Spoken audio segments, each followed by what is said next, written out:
Oh crap. RKO NWO! Back with another video, and today I'll be doing my top 10 favorite WWE/WWF pay-per-views of all time. So yeah, that's that. So we'll start off. Actually, I put number 1 on the top, so let's go down and do this.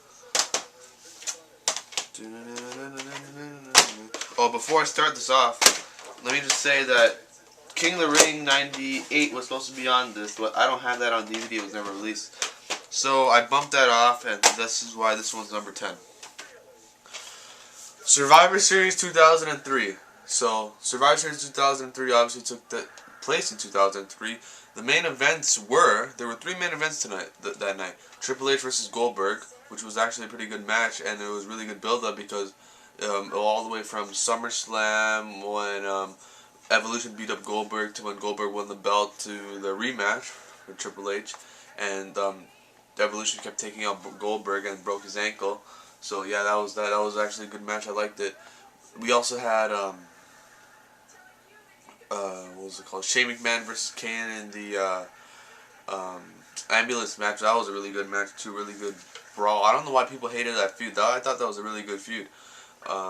We also had the Stone Cold Steve Austin versus Team Bischoff, and if Bischoff won, Stone Cold Steve Austin would be fired, but if Bischoff lost, we see the old Stone Cold Steve Austin. That was just a tremendous 5-on-5 tag team match where it was just amazing build-up, and then after the ending where Shawn Michaels was the last one facing 3 guys on Bischoff's team, and at the end the interference thing happened, and then Orton pinned Shawn Michaels to end Stone Cold's career.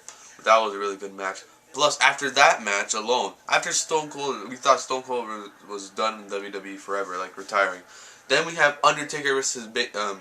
McMahon in the Buried Alive match, and then we see King come out and bury Undertaker alive. And then that Undertaker's career was over, and we thought that's what we thought. And then we had the main event. That's why this is such a great pay-per-view. I remember ordering this. I paid $34.99, and I still think of this as my best pay-per-views of all time. I originally did not put it on top 10, but if I definitely had a top 25 of all pay-per-views, this would definitely be one of them. Probably number 11 for sure. So that one is really good. Also, add to that, I had this is one of my first 10 DVDs, so I used to watch this all the time too. Alright, the next one is WrestleMania 24. We got the insert, take that off. We saw the front and the back, it was really cool. The main events were that night. Take that out. We actually have a picture, a film thing from WrestleMania 14, which is really cool in the tin with Stone Cold Steve Austin versus Shawn Michaels. So we had that. That's really cool. I like this tin. So we had WrestleMania 24. Obviously, everyone remembers this night was the night that Ric Flair retired from wrestling, from WWE, obviously, but not from wrestling in total. We saw the Floyd Money Mayweather fight versus Big Show, which wasn't that great. The Money in the Bank match was actually good that night. What else was good that night? Obviously, the Triple Threat match for Randy Orton versus Triple H versus John Cena. I definitely like how they Orton got over that night. Like, he didn't get over, but he got the cheap victory to win, but he still won at WrestleMania, so which was good. At Cena, that was the first time Cena lost at WrestleMania. And definitely the most underrated match. People don't really talk about this match. Edge vs. Undertaker. I thought that was the best match of the night, hands down. Edge vs. Undertaker was the main event also. I know people always remember the Ric Flair match for obvious reasons, which had tremendous build-up and so much emotion going into that match. But definitely Undertaker and Edge was my favorite match at WrestleMania 24. Just a great event, and yeah, that was good stuff right there. WrestleMania 24 puts it back in the 10 before, so this thing doesn't get damaged. Alright, next on the list, coming in number 8, Armageddon 2002. Just the match, just these couple matches alone make it great. Kane versus Batista with Ric Flair, Edge versus A-Train, which was okay. Chris Benoit versus Eddie Guerrero, Stratus versus Victoria versus Jacqueline, which was some great women's wrestling. We had the 4-way elimination match for the World Tag Team Championships. Jericho and Christian versus Booker T and Goldust versus Dudley Boy. There's Lance Storm, William Regal. Yeah, that was really good stuff. And then we had Big Show versus Kurt Angle, where Kurt Angle won the WWE Championship thanks to the help of Brock Lesnar. And then we had the epic, great, probably the best, better than the Stone Cold versus the Triple H 203 Falls match. Shawn Michaels versus Triple H. I always praise this match. I love this match. The first fall was what was it? A street fight. The second fall was a steel cage match, and if it had to go to a third fall, it was a ladder match. 45 minutes. What a tremendous match it was. If you guys haven't seen this match, definitely go watch this match. This is probably one of the best matches. Probably one of my top 10 favorite matches of all time. That's why I complain about 2009 The Batch when they had the crappy 2 out of 3 stages of hell match. It was so garbage that it just pissed me off so much that we had to watch that garbage, because that was this was the previous match. I think there was only 3 and this was the second one. It was just tremendous. I love this match. Armageddon 2002, one of my favorite pay-per-views. Number 8. Coming in at number 7, we have WrestleMania 20. And going to this pay-per-view, we had so much hype going to this pay-per-view because it was the 20th anniversary of WrestleMania, and it was in Madison Square Garden. The 3 main events that night, I like how they made this too. Like, one disc. There's no Hall of Fame later. One disc with the matches. One disc with matches and...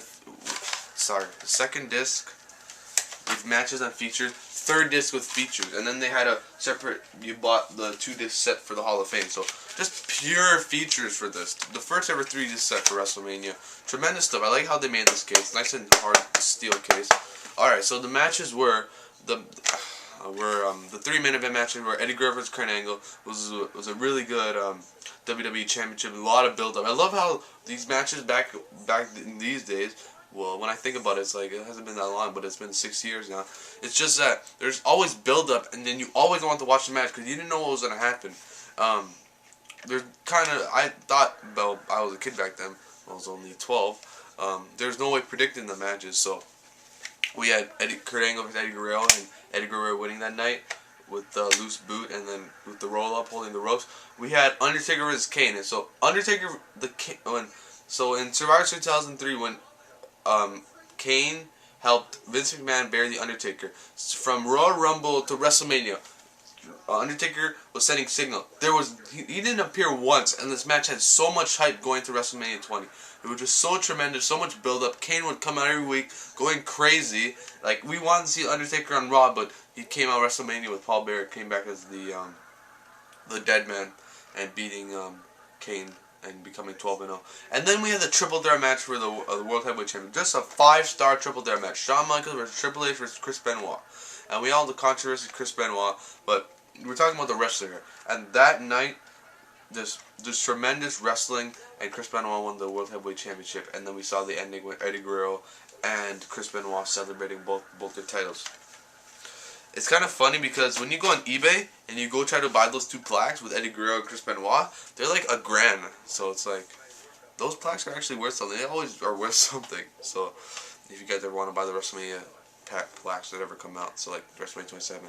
Anyways, coming in number 6? Yeah, coming in number 6, another WrestleMania 19. This was also probably like my 5th DVD I ever bought, and this was actually the first ever broadcast I bought on WWE.com. It was only $20, and it came with a magazine. I wish I had the magazine, so I could never find the WrestleMania 19 magazine. Did I say WrestleMania 19? Yeah, WrestleMania 19. The best match, obviously, the most build-up was definitely Rock versus Austin. Just a tremendous build-up, and The Rock coming back from filming a movie, Austin coming back since dropping the ball and leaving WWE for 8 months, and this was Austin's last match, and he lost that night.